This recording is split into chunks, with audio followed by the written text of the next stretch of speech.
Let's go live now to a man who knows a thing or two about this process, is former Home Affairs Secretary Mike Pezzullo. Mike, thanks so much for your time. Let's go to the passports issue first and foremost. Everyone knows how difficult it is to get a passport, even when you're in Australia. You need a certain level of identification or you need an old passport to do so. I imagine it's very, very hard to do from a Syrian camp. Well, good morning, Laura. Yes, you'd think so. I think the key issue in relation to the passport, the logistics of it, as you have just described, are one thing. But it's clear on a plain reading of the Act, the Passports Act of 2005, and it's actually quite a low bar. If a person's possession of a travel document, it talks about a travel document, so that could be a passport, an emergency passport, or a single trip authority, which is known as a travel document typically. If the person's possession of that could lead to a threat to Australian security, the minister, in this case the foreign minister, because the legislation is administered by her department, could either refuse to issue it or cancel it. And the threshold's actually quite low. If you look at the Act, it says a person who might, emphasis on the word might, threaten Australian security. I think what that opens up then, Laura, is the following. If this could have been sequenced in a number of different ways. One way to sequence it would have been as follows, just very quickly. Upon application for the passport, because you've got to apply for a passport or a travel document, I think it would have been open under that provision of that legislation just to withhold it and say, no, we're not going to issue it. Secondly, what is materially different from what obtained in 2022 when a group was brought back by this government, or some orphans who were brought back in 2019. What's different is that Syria has changed. You've got a president there who took office 13 months ago, President al-Shara. I've got no doubt that we're in discussions with Damascus.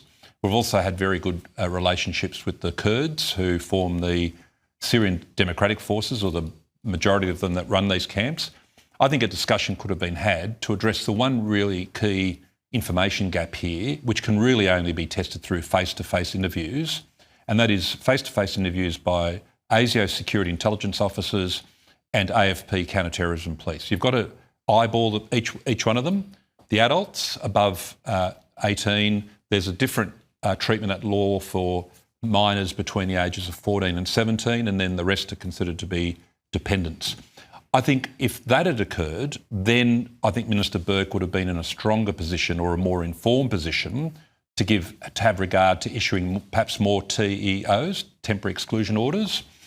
But in any event, even if, and that's a reasonably high threshold to apply a TEO, as Minister Burke said the other night, but in any event, those interviews then could have informed applications for control orders that would be sought by the AFP in a court. So I think if you'd sequenced it in a different number of steps, I think you'd avoid, on the one hand, saying nothing to do with us, what they did is reprehensible, but we're not going to help them return. Oh, here's a travel document, so, fly back. I think there's a middle path, and I think you just could have taken advantage of those steps in law. Obviously, this is politically explosive at the moment as well, Mike, but what we hear from the opposition is that essentially they're clear-eyed on it. They don't think any of these ISIS brides, or as Bridget McKenzie put it, female jihadists, should be allowed home. I think what you've explained here, it would be very difficult for them to get passports without some kind of assistance when you look at the letter of the law. Well, that's axiomatic, Laura, because a passport can only be issued by the Australian Passports Office, which is an agency within the Department of Foreign Affairs. And yes, they have service obligations to citizens. If you've lost your passport and you need to renew it, or you need to apply, that office does have service obligations. But it's not as though, Laura, these, as I understand it, 11 adults, I'm not sure how many minors fit within the 14 to 17-year-old category, but let's just say 11 adults. It's not as though we owe them, if you like, a customer service obligation, like a telephone company does, or a bank. There are steps here where there's discretion available at different points. The bottom line, Laura, and I know, look, I'm as offended by their conduct as the Prime Minister is, and others who have said they've made their bed, they have to lie in it, and all the rest of it. Look, I agree with that sentiment. However, to the extent they're Australian citizens, or they're able to become Australian citizens through descent, whether you like it or not, they've got a right of return. You can apply for a passport as long as you can get out of where you are. You can get on a plane and come to Australia. That's the benefit of being an Australian citizen. So if we're going to apply the law in a consistent fashion, we have to apply it in a consistent fashion. What I'm saying is that there are a number of discretionary points, both under the Passports Act, the TEO Act of 2019, and the control order provisions of the Criminal Code, where you can both slow down the, if you like, the onward progress towards Australia, put in place a series of checkpoints, get the face-to-face interviews done. And look, I don't know, you and I don't know, but ASIO might well have, through means that we're not aware of, maybe even conducted some form of interviews. I just simply don't know. But I know that the investigators, both the ASIO investigators and the AFP counter-terrorism police, are highly skilled. If they got them in a room in a safe way, and that's hence my reference earlier to liaising with Damascus, with the government in Damascus, as well as liaising on the ground with the Kurds. If they got them in a room, they give them the third degree, to coin that phrase, and I think pretty soon it'd become evident who's remorseful, who deeply regrets ever doing it, who's still got a bit of a burning, jihadist flame in their heart, who's unreconstructible. That's the nature of the business. So you can make these blanket statements about the whole group, and that's fine. I understand why that's in political discussion.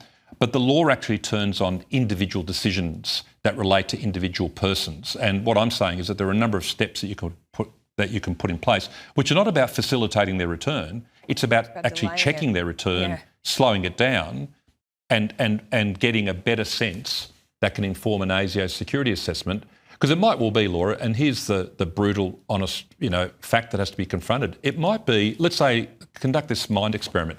In a perfect world, let's say there's an ASIO officer, an AFP officer, they conduct an interview.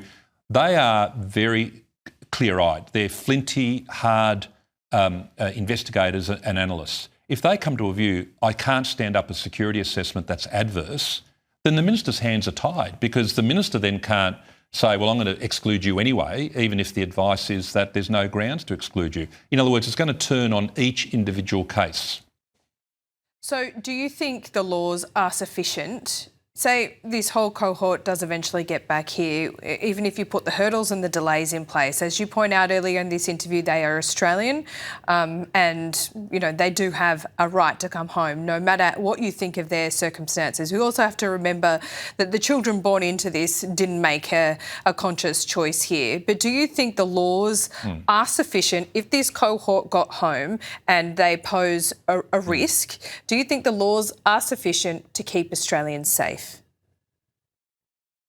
Look, on balance, I think so. A very quick backstory to the TEO legislation. The reason why the Morrison government, with the support of the Parliament, introduced temporary exclusion orders is that you might recall, going back to the Abbott government, there was a more forward-leaning posture of stripping citizenship. That was actually cut down in the High Court. The High Court said, no, that's a punishment and only courts can dispense punishments. And so the ability to strip someone's citizenship, which is really the ultimate solution here, to take their citizenship away so they've got no right of return, that is a very high bar. You have to have been convicted of a serious offence, I think from memory, with a term of imprisonment associated with that conviction of 3 years, and the minister then has to make a determination that your continuing citizenship is a threat to Australia, and then they have to go to a court.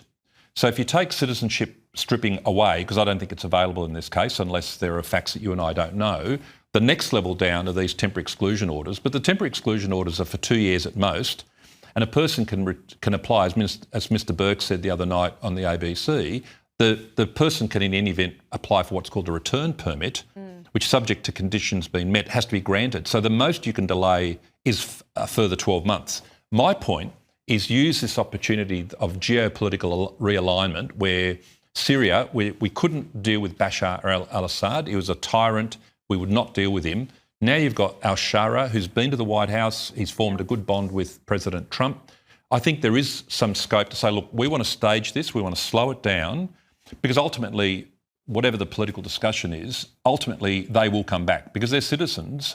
And absent taking away their citizenship, which for reasons I've just explained would be very, very difficult, they will come back. As to whether the laws are sufficient, I think the TEO legislation that the Morrison government got up in 2019 is probably at the edge of what the High Court would be satisfied. It's never been challenged, but I think the High Court might look at that as yet another instance where it's the executive government punishing a person. So it might even be that you don't want the TEOs to go before the High Court.